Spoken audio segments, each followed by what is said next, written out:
Okay, welcome to day 2 of our Open Education Camp 2024. We're so pleased that you could join us today. I want to start, first of all, with a land acknowledgement. We're hosting the boot camp on Treaty 4 lands, the territory of the Nayoak, Anishinaabeg, Dakota, and Nakota First Nations, and the Métis-Michif Nation, homeland of the Métis-Michif Nation. I'm so grateful for the provision of this land as I've raised my children here, for the education I've been privileged to receive, including the Indigenous teachings that have been imparted to me as a guest here from Treaty 8. A big welcome to our speaker today, Dr. Martin Weller. We're so thrilled that you could join us from Cardiff, England. Cardiff, Wales. Oh, don't Cardiff? say England to Okay, Welsh thank you very people. Oh much. no, yeah, oh no. Cardiff, Wales. That's important. I'll remember that. Thank you. Dr. Weller is a professor of educational technology in the Institute of Educational Technology at the Open University, where he has worked since 1995. He's currently the chair of the Open Program, the Open University's flexible multidisciplinary degree, and Dr. Weller is also the director of the Global OER Graduate Network for the GoGN project, which is a network of PhD candidates around the world whose research projects include a focus on open education. His interests include digital scholarship, educational technology, open education, and the impact of new technologies. I'm sure there's more. Dr. Weller is a prolific writer, authoring several books, including 25 Years of EdTech and Metaphors of EdTech, which he published under an open license. Today, he's here to talk about the role of openness in building a robust higher education system. And we're so pleased to have you, and you can take it from here, Dr. Weller.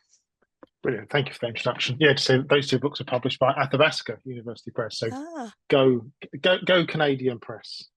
I'm going to share my slide with you. Hi, Alec. It's good to see you. Where did I put my slides? There we are. Cool. I hope you can see those okay. Cool. I probably won't be able to. I'll try to keep an eye on the chat, but if I miss anything, then just let me know later. Cool. So yeah, I want to talk about specifically the role of openness in building a robust higher education system. But I think first of all, we need to think about what it means to have a robust higher education system and why I'm posing that as a problem. So the outline I'm going to talk a bit about the online pivot that occurred during the pandemic. Do you remember the pandemic? And then what that revealed about the kind of robustness or otherwise of higher education. And then I want to look at that at different levels, so systemic level, institutional level, course level, and an individual level maybe as well. And think about the role of online and openness in that. And then maybe have a conclusion. And I've got some prompts for discussion as well. So I hope we have plenty of time for a discussion. So just a bit about me, it's already covered. So I'm soon to be an emeritus professor in IET at the Open University. So I'm leaving the Open University in June. So, gun for hire then. In an attempt to ingratiate myself with the Canadian audience, I am a big ice hockey fan. So I'm enjoying watching the Oilers Canucks at the moment. A great series that's been. As I mentioned, I'm the chair of the Open Program. I'll talk a bit about that later, but that's our sort of multidisciplinary degree at the OU at the Open University. And students can combine like 250 different modules to create their own pathways. I think that's a really interesting form of openness and flexibility that we allow. Some of you might know me through my blog there, and if not, it's also a bunch of other links you can find me on at Linktree if you want to track me down. So just to talk about the online pivot as it came to be known. So during the pandemic in 2020, I think UNESCO estimated at some point over 90% of all education shifted online at some point. And this really moved online learning to kind of center stage. And many of you may have been involved in that kind of action. Suddenly, if you were involved in instructional technology, learning design, open education, suddenly you went from being like, tucked away in a corner at the end of a corridor to the principal or vice chancellor ringing you up and saying, "Help! I need to get everybody online." And I think it was interesting what this did. It kind of revealed a lot of ignorance, I think, about online education. I'm talking about online here, and that's not the same as openness, but I'm going to come down to how that openness relates to that later. And I think what happened was that we did what was called the kind of emergency teaching, and that was completely appropriate at the time because we had to move everyone's teaching online in a matter of weeks, so people replicated the lecture model, and that was fine. But I thought it was interesting. I developed an fully online course back in 1999 that had something like 15,000 students on it, and so there we were in 2020, and people were still saying like, "Oh, how do we do online education?" It's like, and like, "Oh, we're just going to do face-to-face lectures, but via Zoom." So it's interesting. I think that we didn't have better models over that time, and there's also a kind of sense of snobbishness, I think, about online as well. So people talked about the main reason why the distance learning revolution didn't replace the traditional model is that online learning just isn't as good. This was, I think, an article in Inside Higher Ed. And I think what this reveals is we can term the lecture deficit model. People have this kind of inbuilt, innate model about higher education that, the lecture, the face-to-face lecture is the kind of pinnacle, the apex of what we achieve and how we deliver it. And everything else is kind of trying to achieve that, and it's a substitute to that. And I think they really sort of demonstrated we have a lack of alternative models kind of to hand that we can do. And I don't know if you had a similar thing in Canada, but certainly in the UK. So I felt kind of sorry for a lot of educational technologists, probably myself amongst them as well. So having gone through this kind of like heroic task to shift all of education online within a short time, and let's saved higher education essentially. As soon as it was over, there was all this kind of stuff like, "Oh, stop doing online education. That's really bad." And it was almost posited as a form of harm that we were doing to students. As where these headlines are, universities are warned to return to in-person teaching. Our then education secretary, though in the UK, our education secretary changes almost on a weekly basis. But that one was saying, we're going to cut universities' fees and their funding if they don't go back to face-to-face. And the headlines like universities refuse to end online lessons, as if you're harming students. And I think this kind of really gets at this kind of sense that people have, face-to-face is the only way to legitimately do higher education. So I think, with a bit of hindsight now, we can think, the pandemic revealed some interesting fragility in our higher education system, I think. So it's based on bringing people to one location. We might have different campuses, but basically we try and bring everyone to this one single location. And there are these kind of real crunch points that happen there that need to take place. So lots of face-to-face exams, for instance, these high stakes exams that suddenly when they couldn't take place, people didn't know what to do. It's like, "Oh, what do we do? We haven't got a substitute for this." Everything's based around this kind of crunch point. And also you can think of higher education as being made up of many different aspects. You have a library, you have tutorials, you have laboratories, you have lectures, you have social spaces, but they're all physically co-located. So when that one location breaks down for whatever reason, then all aspects of the higher education system are impacted. And that makes sense from a kind of financial, economic, practical models, have them physically located if that's what you're doing. But it does kind of reveal a fragility in the system. And certainly in the UK, we also found that we were reliant on other fragile systems. So we have A levels, which are what people use to then go on to get access to universities. But then, of course, those students, including my daughter, suddenly weren't doing their A level exams and they were being given teacher marking.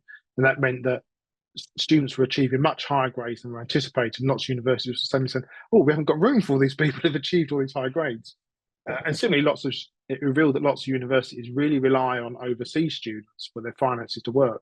When those students couldn't travel, couldn't come to the UK, suddenly their finances were put into real peril. So I think it kind of revealed all these inherent weaknesses in our higher education system that we'd sort of knew were there, but we were kind of limping along and sort of trying to get by and not notice them. But suddenly they were brought to the fore. And I think although the pandemic did that, it's important to realise that it's not just that. there are many different crises going on. And I think the word of the year a couple of years ago was perma crisis, the sense that we're living within one crisis after another. And certainly in the UK and many other countries, there's currently a cost of living crisis. And that can make it difficult for students, for instance, who now have to work a lot more in order to support themselves. Or if they can't afford to live at the university, they have to live at home. So these can have impacts or on buying textbooks, buying the appropriate resources they need. Conflict, global conflict. I've been working with Ukrainian universities who, for obvious reasons, have found their physical locations compromised, the campuses compromised, and so are trying to shift a lot of their learning online, or to at least a hybrid model where they can shift some bits quickly as they need to and flexibly. And that kind of really brings home, some of the fragility in our systems. Like we had a meeting with the Ukrainian education ministry, and we were scheduled to have a meeting with them on a Friday. It was like, we had an email the day before. Sorry, we can't meet. Our building was bombed yesterday. You think, right, okay, these things are not. They're not everywhere is safe, and it's not the same system for everybody. People have to deal with kind of very extreme conditions, and they're trying to continue their education. And we do a lot of work with migrants as well, and political migrants, economic migrants who are trying to continue education when they come into different countries.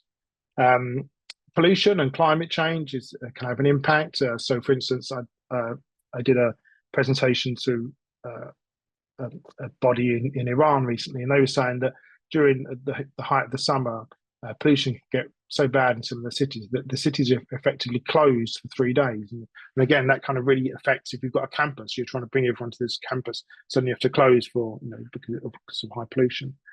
But also there are other aspects like the change in nature of the student body. I think the kind of default assumption of, our students are 18 to 22-year-olds who are in full-time study, who live on campus, who don't do anything else. He kind of just doesn't wash anymore. Lots of students have caring responsibilities. They may be older. They may have jobs they want to hold down at the same time. They may not live locally. So we need a much more kind of flexible system to deal with those.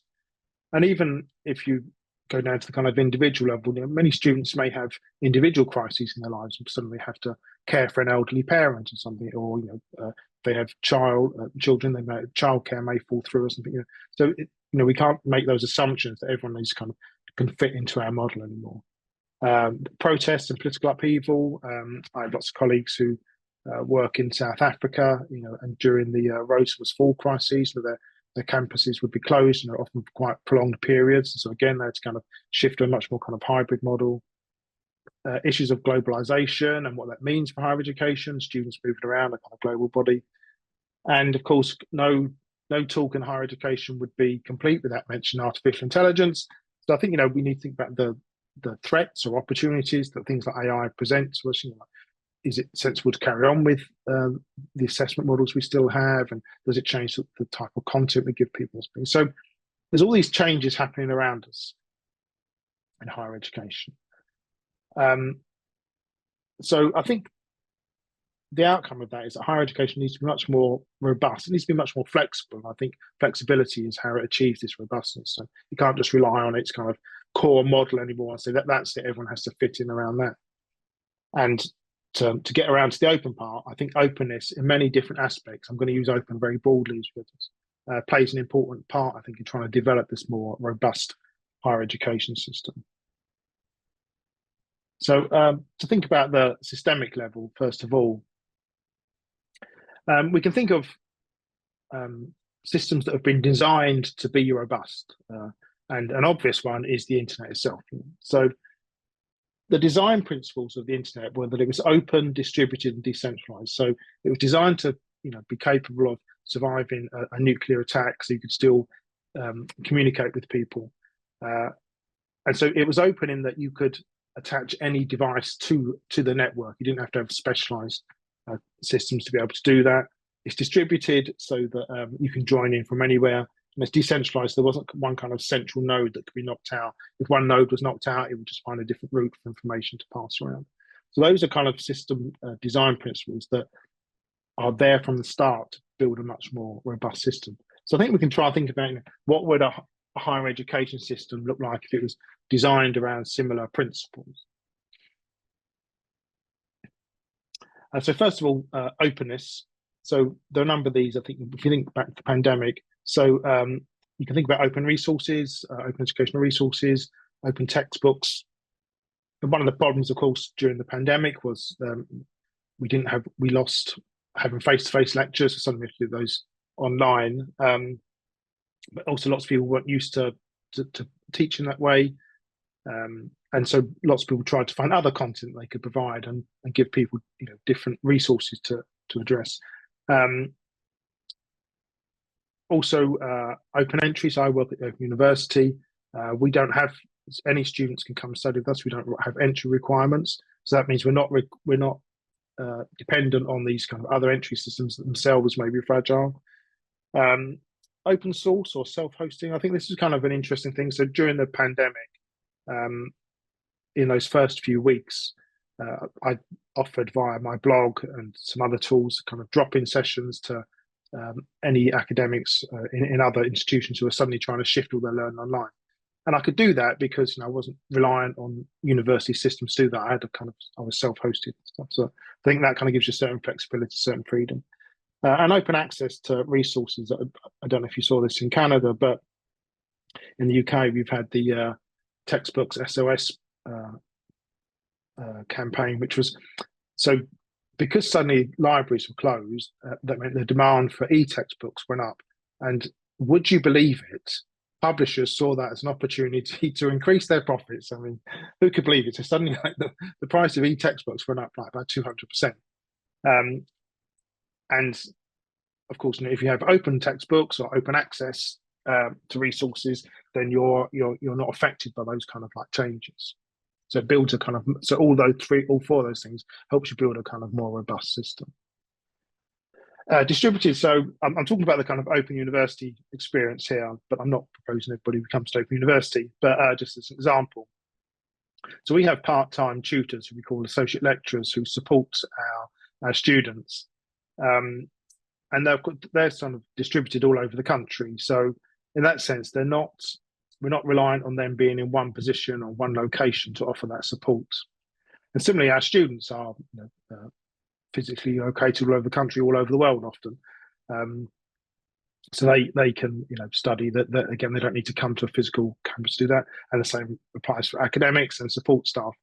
It's not to say that it was necessarily always easy. A lot of our support staff were in call centres, and we have a central campus where teams do meet. But since the pandemic, it kind of all that's kind of shifted online. So and I don't want to kind of underestimate or understate the adjustment that's required, but the Open University could more or less carry on as normal during the pandemic, although obviously individual people were affected. And we saw that because we had a spike in student numbers during that time. So lots of students came to us precisely because of that. And the other aspect I mentioned was decentralized. And I've taken sort of maybe a kind of liberal interpretation of this. And it's something I'll come back to, but I think a really important aspect is that the courses that we devise at the University are largely asynchronous. There are some synchronous events, there are online tutorials, we have guest speakers, but largely kind of asynchronous. And that they've been designed at that so that students can study at their own time. Often their students are working, traveling, sometimes they're in the armed forces, so they might be, they can't get access for like 2 weeks or something, so they're like bunch up their work beforehand before they go away or something.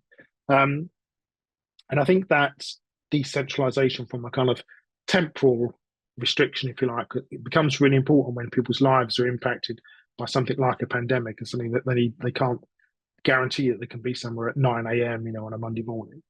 And also module design is very teams based, so it makes it very so it's not reliant on one individual to give a series of lectures. So if you think about the institutional level, I think you can think of openness here in different ways as well. So I mentioned that I'm the director of the Open program. So this has 250 different modules that people can combine, and they can combine those modules because of this asynchronicity. So that's a really important aspect, because you're not suddenly hit with timetabling nightmares because you're trying to see, imagine all the permutations of lecture timetables for 250 different modules. If you're trying to organize that, it would be nightmare. But students can choose their own pathways. And there are some restrictions. You can't study a third level maths course if you've never studied maths before, those kind of things. But largely, students can construct their own pathways. And that's really important, I think, for a lot of our students who are studying part-time.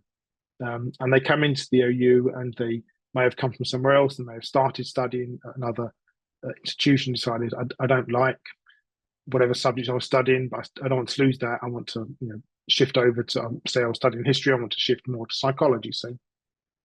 And they can do that, but also their interests may change over time, or their degree or their work requirements may change over time, and they can flex their degree to meet those changing requirements. And I think that's an aspect of openness that we often overlook. We have kind of openness at the course level in terms of open resources, and maybe openness at the kind of university level, but not at the kind of student pathway.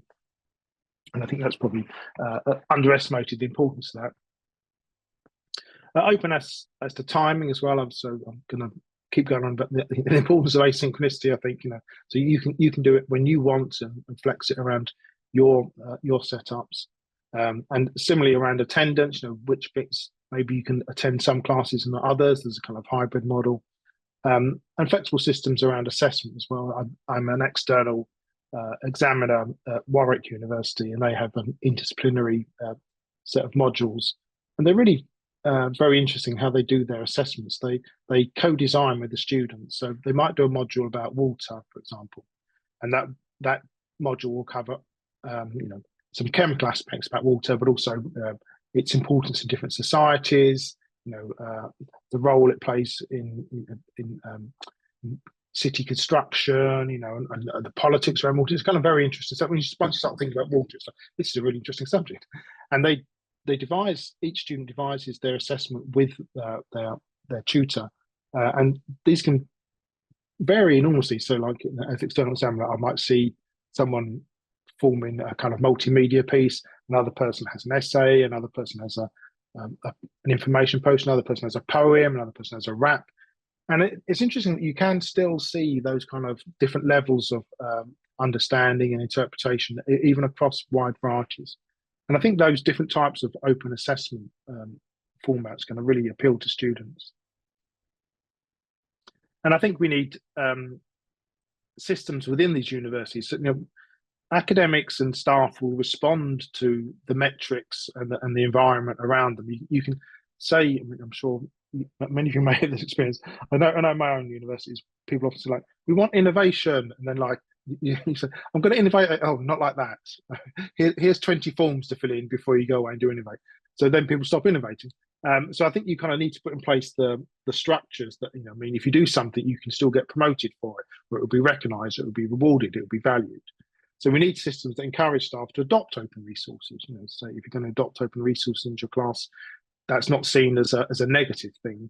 And also, if you're going to spend time to create shared resources or to engage in open practice, for instance, we've tried to come up with this in our promotion criteria at the university. I was on a panel working. We recognise what a good publication record looks like, but what does a good digital open scholarship record look like? And you don't want to kind of get drawn into sort of just straightforward metrics of like 10,000 blog views equals an H index of 25 or something, whatever it is. But I think we need some way to try and create this narrative where this stuff over here in blogs and social media type stuff that Alec does expertly counts as impact. That's kind of very impactful stuff, which is not to say the other stuff isn't important. It's just as important, but it's a different type of impact than we do over here. And we need ways to recognise that within different criteria. And again, I think allowing people to explore different forms of assessment and not to say everyone's do the same thing and limit those things, and experiment with different types of open pedagogy. These things can be difficult. Sometimes when you do this experimentation, things like student satisfaction may decrease. From the students can often be quite conservative in that what they think they should be getting when they come to university. And sometimes takes a bit of going through experimentation to realise that that there are different ways to approach this. So thinking at the course level, Many of you may be doing this already. I think you've got good practice there. So reusing material, you don't have to create everything yourself. Reusing open educational resources that you can adapt your own context. Usually good quality. Usually there's a good range available, and it means you're not having to reinvent the wheel. So it can allow people to focus on other aspects. Focus on the support you want to give, the care you want to give. Focus on developing interesting activities around that content rather than everyone recreating the same piece of content. So this is interesting. So we run an OER repository at the Open University called Open Learn, and we have around 8 million visitors a year. So it was started in 2006 with some Hewlett funding, God bless Hewlett, and what we do is for every new module that we make, a certain percentage has to be put aside so it goes on to openness. There's a certain kind of like it becomes a byproduct of what we do anyway, but they also have a team that develops bespoke content as well. And during the pandemic, they saw a massive increase in traffic, so around sort of 500% increase, and that was partly individual learners who were furloughed or whatever and wanted just kind of to spend some time learning. But also it was a lot of teachers, a lot of educators who were in the situation of trying to suddenly shift their stuff online and trying to find resources that they could develop. And we also we developed a course on here about taking your teaching online. So lots of educators come along and took this free course on how to do some basics into online education. I may be stretching the open sort of interpretation of some of these things here, but another thing that I think is important is the idea of learning design when you shift to kind of more hybrid models. And I think I led the learning design project at the OU for a number of years. And it was quite interesting that we developed this model based around a lot of the work of Gagnon and Knoll, if you know the work, and we came up with sort of 5 different categories of what we think students should be doing at any one time. So that was simulations of taking information in, information handling, which might be plotting graphs or interpreting data, communication, production, which might be writing essays or blog posts, and experiential, like interpreting from their own experience, those kind of things.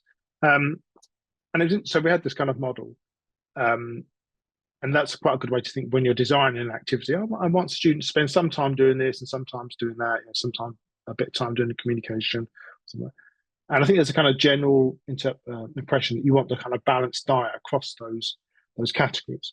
And when we retrospectively mapped existing modules, often well-designed modules, and we showed to the course team, they're often quite shocked because they thought they had a very varied module, but you'd sit there and you look at it, it's like 80% of simulation students are either reading or listening and stuff, and that kind of really reflected on that, and they sort of reflected on that process and started trying to reinterpret the module.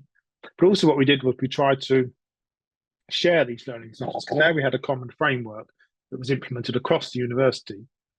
Not always popularly, I should say. I've been some workshops where people didn't like that idea, but there is a kind of learning design process built into our stage gates. If you're going to develop a course, you have to go through a learning design process. So now we have these kind of like common representation of all courses. You could then share those. So you can say, I'm in the business school, I'm developing a project-based course. I can find another project-based course that maybe social sciences have developed, and I can at least look at their learning design and understand how they've done that. And I think this is an important approach, because let's go back to that initial point I was trying to make about this kind of lecture-based model that people have sort of inherit in their head. The lecture and how we implement lectures. Like we have so many lectures, then an exam, or whatever. It is a learning design, but we almost don't recognize it as such because it's sort of so inbuilt into what we do. And I think often when we transition to online learning, it requires that we have to surface a lot of these kind of design choices. And I think that's an opportunity for us often to kind of implement aspects of openness, or all those ones that I've mentioned. You should probably take a drink of something every time I mention asynchronous. Probably not, actually, it might be bad. But to come back to that, I think this idea of some element of asynchronicity in what you do, openness to time, in a sense. may be a more significant factor than face-to-face versus online, because I think that becomes really important for allowing flexibility.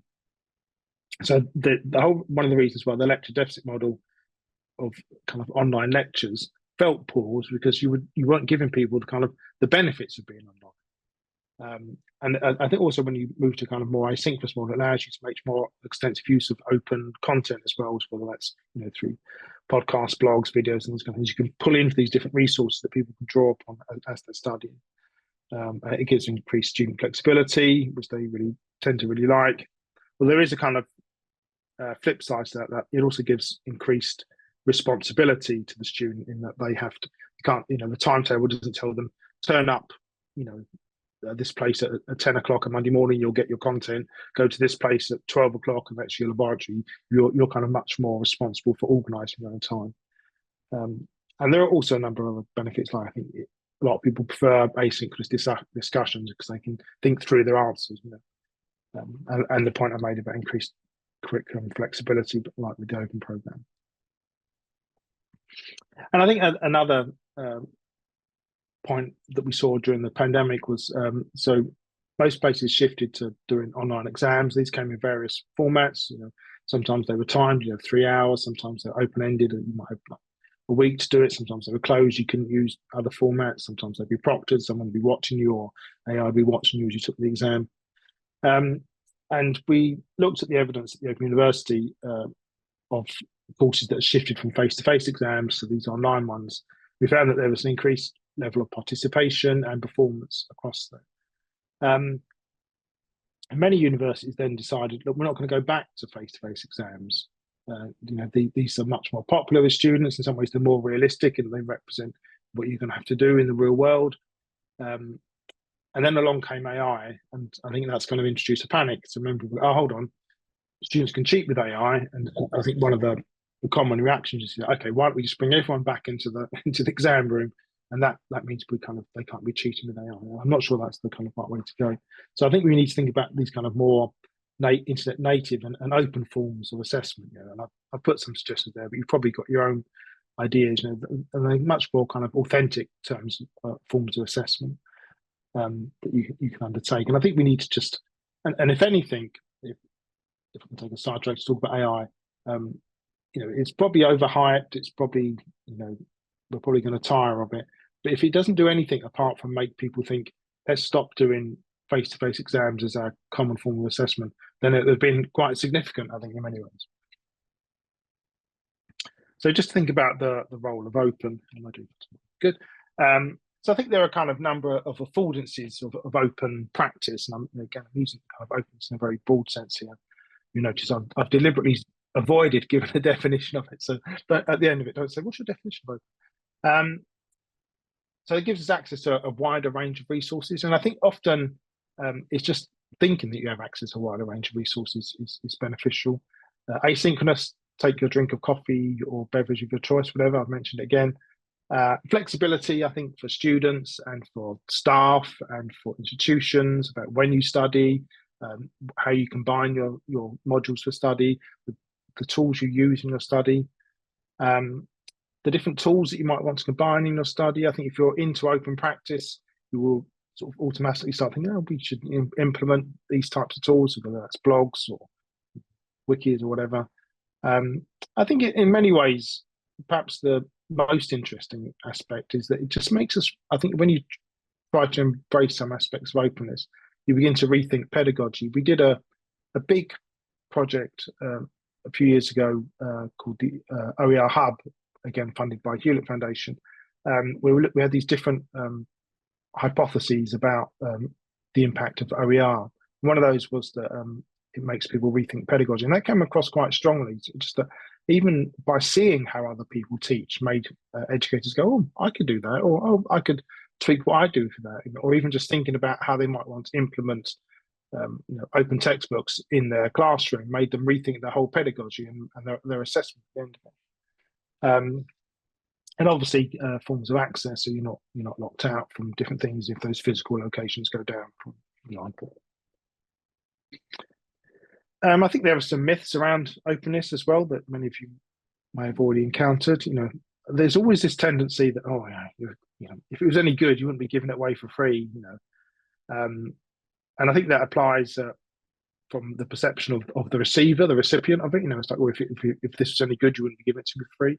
But also, I think often people think, I don't want to give away my good stuff, someone might steal it. And I think my response to that is, unless you're doing kind of really high-powered research, or, if you're researching or developing new drugs or something, your content isn't worth anything near the amount you like to think of. I'm sorry to break that to you.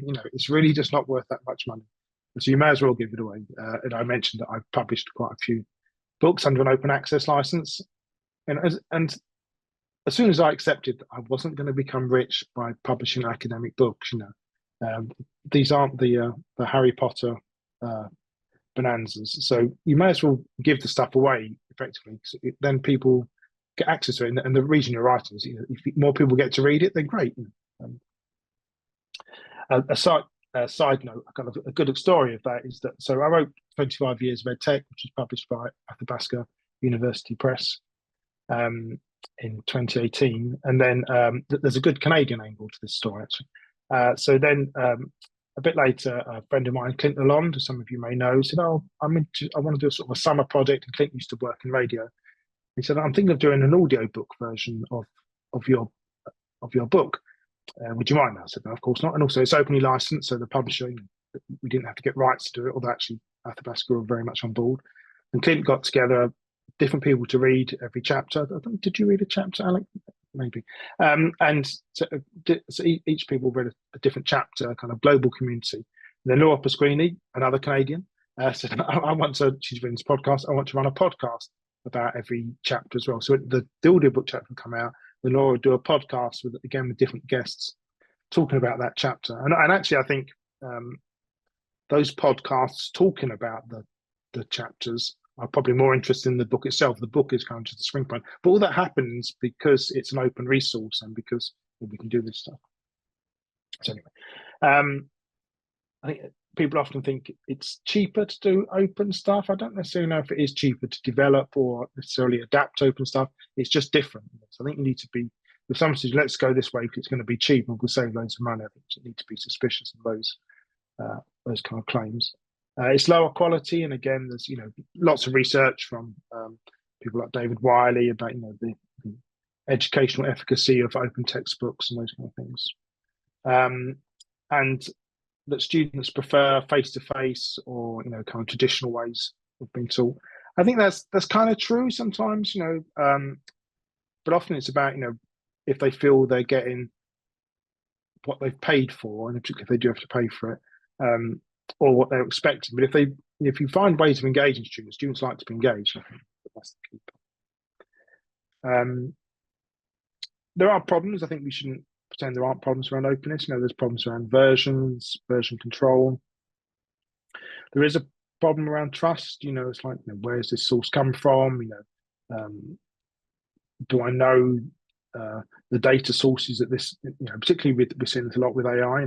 There's an argument. People like Cable Green make an argument that anything that comes out of AI is essentially openly licensed, but we don't know what data sources that AI is drawing upon, so what biases are built into that and stuff. So can you trust the stuff that comes out from it? There's issues around time, and I think that goes back to the comment made about cost as well. I think often it's not necessarily that much quicker to find and adapt and tweak open resources than it is just to write from scratch, I think, sometimes. So I think you need to be careful about why you want to use a resource. And also, I think if we're encouraging people just more generally to engage in open practice, and if we're encouraging our students to engage in open practice, then there's a kind of duty of care there. And depending on your subject area, you may be exposing them to kind of quite toxic environments online and stuff. So sometimes openness isn't always the appropriate way to go. So I think you can think of these things as kind of like sliders that maybe you can adjust at any one time, from a kind of face-to-face version to a kind of fully online version. And maybe you can think of all of these ones, and whether how synchronous, asynchronous they are, kind of how much we're using our own resources, how much we're using open resources, how quickly they're designed, how much we're going for kind of a very open team-based design, what our assessment is, how kind of innovative it is, how kind of internet native it might be, whether we're doing kind of group work online or whether we're doing it. So I think you can think of all these different aspects of a course, and maybe at any one time, in order to build a robust system, you need to have systems that can adjust these sliders kind of at fairly short notice. You know what they would look like, what those equivalents of the face-to-face version would look like, and what the equivalents of the kind of fully online version would look like. And I think openness plays a part in helping you shift those sliders along at any one time. So, how am I doing for time? Good. I think in conclusion, bad news. I think we just have to accept that crises are kind of part of higher education. There's no kind of like, oh, phew, we got over that. Let's go back to normal again. Which I think is the kind of attitude you see a lot. And I think higher education just needs to be much more flexible and robust to cope with the different pressures that it's under. And I think online is definitely a part of that mix. And I think openness is a part of how we achieve that. I think it's difficult. The economics around this are difficult. If you have a face-to-face campus, and you might know that you want to shift to a more kind of hybrid model, but you've still got all these buildings built, and you still want students to come onto the campus. And we're seeing lots of these kind of reports of lecturers turning up to completely empty lecture halls. It's like that doesn't make sense on a kind of economic model. But it's difficult to kind of combine both of those models. So like at the Open University in the UK, we are fully distance education. And interesting enough, we're now trying to think about opening up a campus-based university in Milton Keynes. So we're kind of going the other way, and I think you're trying to accommodate those two different mixes. So I think it is difficult to get those economics right between serving your current student body and where you want to be in the future as well. But I think having been through the pandemic and having sort of got through that, part of me thinks if we had another pandemic tomorrow, I'm not sure we'd be in that much of a different place than we were in 2020. And maybe people would know a bit how to do, but we haven't really put in place the systems to make it much more robust. And I think that's a shame, really. So, some possible prompts for discussion, but come up with your own ones. I come bearing biscuits of discussion. So it might be interesting, what parts of your current practice do you think would apply to building a more robust higher education system? What do you see as barriers to this more robust system? I mentioned some pressures, crises. Maybe you want to use a different term. Do you see any of those as particularly likely or impactful, or are there other ones that you would like to mention? And I think what can we think about and what can we do practically? It's all very good to say, we need to build a more robust system. It's like, but you've got to go into work tomorrow. What do we do there? So I think all those are good questions for discussion, but also if you've got any other points or things you want to raise, please do so. Thank you. I think this link, that links work. So that's the link to the slides if you want the slides. We can send the slides. Cool. That's me done. Shall I stop sharing? We'll stop sharing.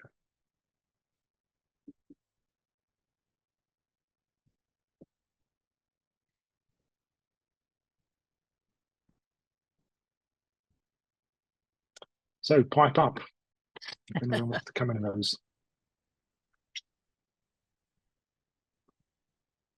So Susan says there seems to be a lack of faculty buy-in. Feel free to come on. I think the mic's open if you want to expand that, Susan. But I think if you mean to openness in open practice or in general, then Susan said she's got no mic.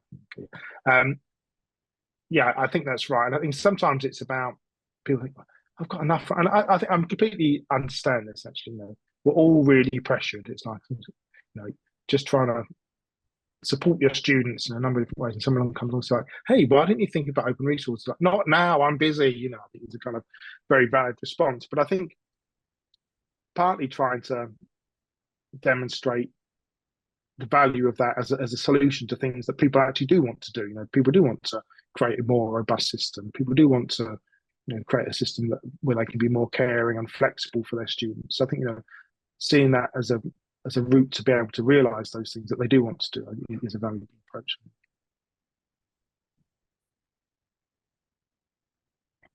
There seems to be a trend to think about. Oh, let's see. We got a question here. Ting has asked, would you mind sharing some experiences in creating and hosting audiobooks? Oh, well, it wasn't me who did that. So that was Clint. So I think the first thing, in some ways it's easy. Anyone can just record and do your own recording, and you can do it through podcasts. So I've been using Spotify for podcasts, which is brilliant. I think it's moved to a different provider, but then they that goes across to all the other providers like Google and Apple and stuff. So you could do an audio book as a podcast essentially.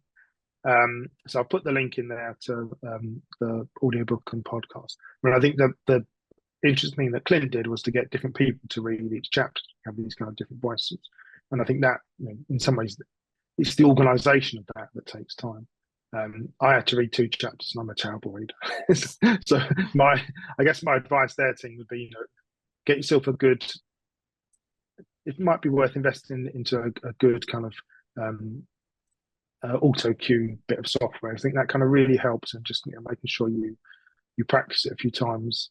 And I think things like breaking down, if one of the things I struggle with, like, if you're reading a whole chapter, it's not that long, but at some point you're reading along, you stumble a bit. And a bit of advice Clint gave me was, make a loud bang, like slap, on the table, then go back and record it, so you can easily identify in the audio recording, where that spike was. It makes it much easier to edit. So, some audio advice there. So I was going to respond to what you were saying earlier to Susan. The trend is to see what happened during COVID as having a severe impact. So like the COVID effect on generations of learners. And so instead of like maybe embracing the open, kind of going back to, oh, well, we have to go back into the classroom. I think that's true, actually. And I think you see that with responses to AI as well. It's like, I think whenever something happens, the kind of immediate response, like, oh, let's all go back to what we know best, rather than seeing that, embracing the opportunities in many ways, I think.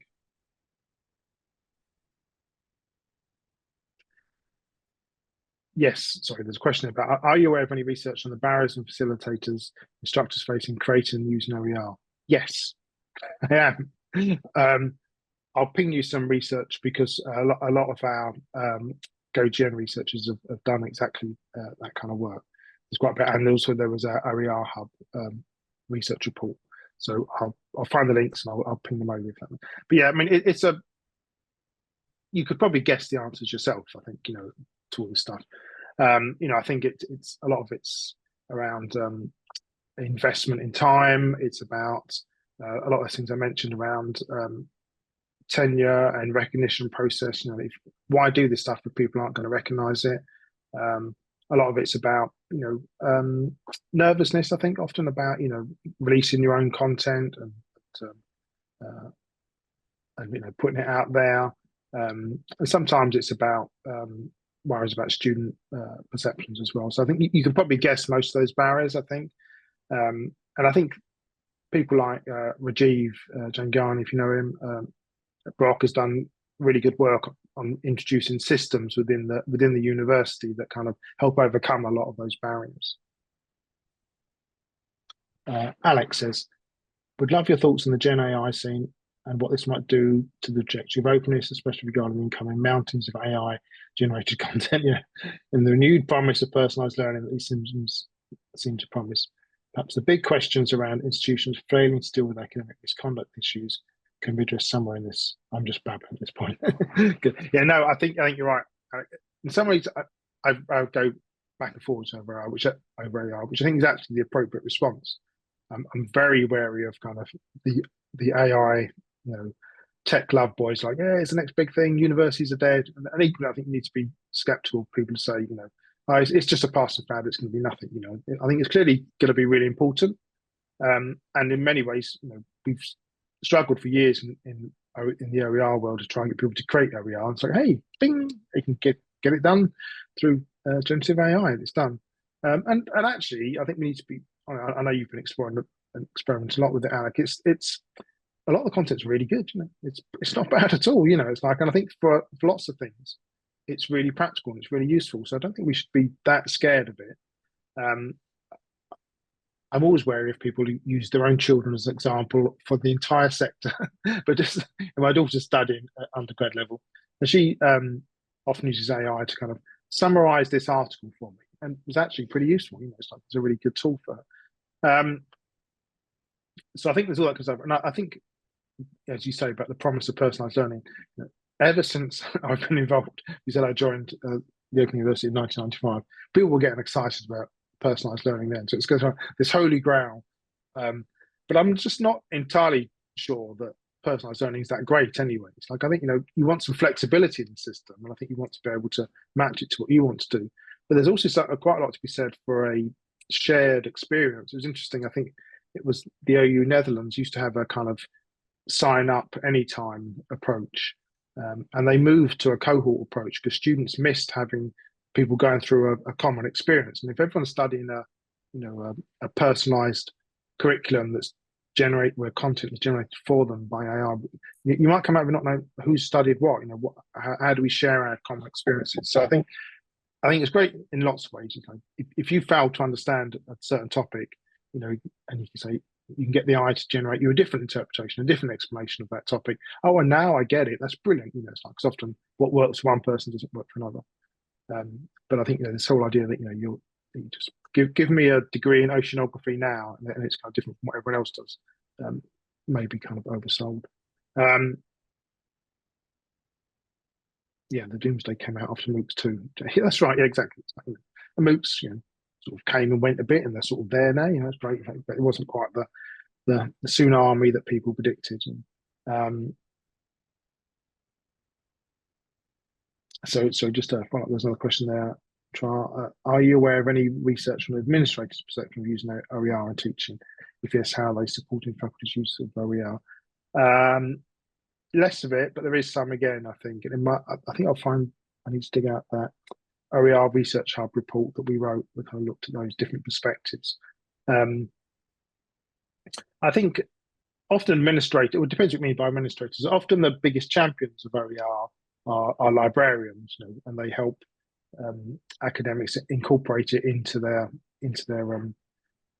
courses and stuff. And I think and sort of find valuable resources for them. I'm not equating librarians necessarily with administrators, but I think often administrators can be quite strong champions for OER, and want its uptake, partly because they often have to deal with, or that they interface with students quite a lot, and they can see the impact on students not being able to afford textbooks, or students' performance suffering because they don't have access to different resources. So anything that they can improve from their perspective, things like student retention, student satisfaction, are valuable tools. Alex says, the students that most benefit from continuous enrollment aren't the ones that we typically target. Sort of like, how MOOCs didn't democratize education. Exactly. That's exactly right. So I think, there's this kind of whole thing that, hey, personalized education. I always say, if you want to see what people really value, watch. So for all the, AI hype that's coming out of places like Silicon Valley, all the kind of technique, watch what they do with their own children. And I bet you they send them to kind of Montessori type schools with lots of face-to-face interaction and stuff. It's like, it's kind of, it's good for everyone else, but not for my people. So I think, but I think the interesting things about all of these technologies, and particularly when they become open. So the interesting thing about MOOCs and AI is that it makes us ask questions of ourselves and of education, like, okay, if we can do this now, then what is it we're doing in education, and are there better ways to do it? And I think that's, exactly. Yeah. So I think, and those are really valuable things to do. And I think for me, the most interesting thing, I find a lot of AI quite boring, but I find it quite interesting in the questions it makes us ask of education itself. It makes us ask questions about, what content should we create? How should we get students to use these tools? How do we assess? What was the point of an essay in many ways if people do this? So I think, but what things are valuable? I did a blog post recently, by the way. My daughter says, I wrote a blog post about that. Is my most commonly used phrase in my house. So, the children are cool. I think I did a blog post when I was arguing that in many ways, if we value the process of something, then AI isn't very good at doing it. You don't want to do it. So I could get AI to write my blog posts. I could get AI to write my social media. But what's the point? It's like the reason I write those things is because it helps me think and because I want to engage with people in a real way. But if I have to write monthly reports, and I do, lots of boring materials, I'm happy for AI to write those because they're just pointless things. It's like, and so I think if we think the process isn't very valuable, then AI is perfect. So I think in some ways, what it reveals is we've often created quite kind of garbage processes within higher education that actually AI can do perfectly happy. And maybe that should make us realize that we shouldn't be creating all these garbage processes. Exactly. So Alex says, if AI does anything good to higher education, we'll force instructors to rethink assessment and learning outcomes. Exactly. Yeah. Okay, so I tried not to talk about AI, and I've ended up talking about AI. Back to openness, but I think that the two are very kind of it's a kind of good overlap. So I guess maybe I can read the research if you don't have an answer to this one, but I'm very curious how just using an open textbook can create a change or a transformation in how how they approach pedagogy. Mm-hmm. Yeah, I think that's really interesting. So, like, I think open textbooks aren't such a big thing in the UK because the cost textbooks isn't so prevalent. But we've seen it. So we've done work with people in North America, so US and Canada mainly. And so I think the first step is like, it's just a free textbook. Great, I might as well use that one. And often that's just where people stop. But then after a while, you often see a kind of a slight shift. People something. Well, it's an open textbook. I can modify it, can't I? Yes, I can. It's like, well, I don't really like chapter 2. I'm going to change chapter 2. Or all the examples in this book are, US centric, or they're too old. Why don't we make it more localized to our context?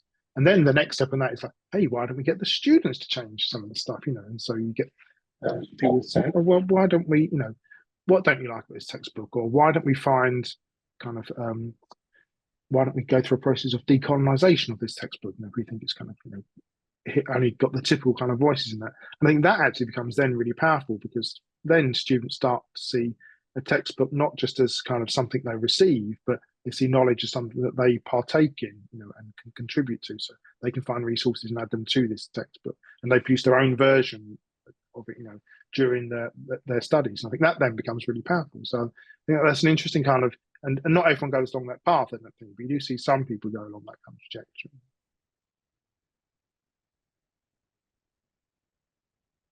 We have a couple more minutes if anyone has another question. Feel free to grab your mic.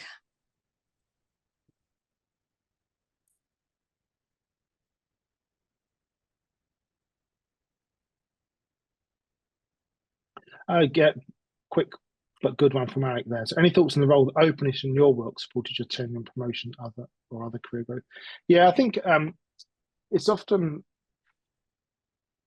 so I wrote a book called The Digital Scholar, but really it probably would have been better called The Open Scholar. I think it's much more about this open practice. I think often we kind of, so I've been a blogger for a long time and I used to be on that Twitter place a lot, and sort of shared resources and stuff.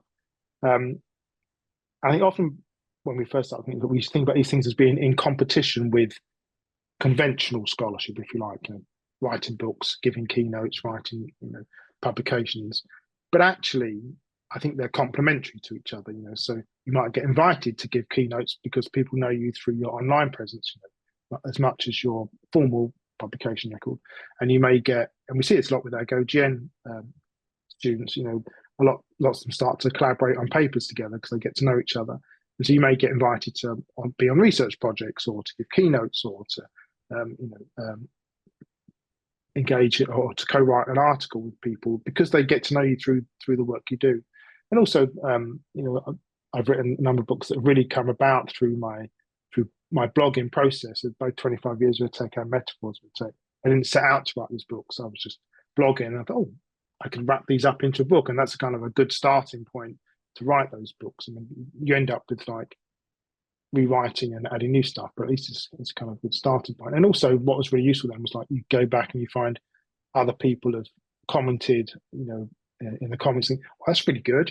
I was going back on one bit I'd written in the Metaphors Red Tech book, and I found this really rich discussion underneath. People like Audrey Waters have commented, and Tracy McMillan Cossum and stuff, and their stuff was great. It's it's kind of rich content, something that I can expand upon and build on. So I think that whole open practice really sort of helps inform the book later on. There we are. Well, We're 1 minute over. we're 1 minute over. Cool. Thank you so much for your presentation today. I enjoyed drinking my coffee several times to your asynchronous prompt. And yeah, first thing in the morning, make it coffee. Yeah. and thanks See you everyone over for there. coming, and do come to the next session at 11. Thanks so much, Martin. Cool. Bye-bye. Great to see you all. Thanks for coming in. Cheers. Bye.